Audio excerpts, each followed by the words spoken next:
ماشاءالله الحمدلله د افغانستان د اسلامي امارات د لوګر قطعه چې کابل ته پیرنده وجستي داخله شوه او د کابل امنیت په ډېر نږدې وخت کې انشاءالله ونیسي دا د افغانستان د اسلامي امارات د لوګر له ذریعه او استشهادي کنډکونو قطعات دي الحمدلله ماشاءالله چې په ډېر لوړ مرام سره د هېواد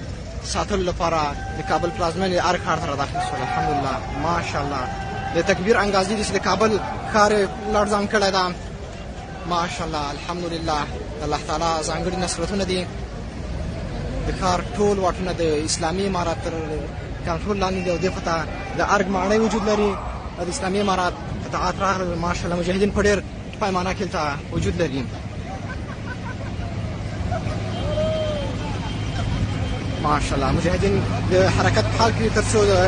ښار باندې ګزمې شروع کړي له ارګ څخه د ارګ په پراخه کچه باندې د اسلامي امارات مجاهدین شتون لري دا د اسلامي امارات د مرکزي حلقې مسؤلین حتی والي هم دلته موجود لري ماشاءالله الحمدلله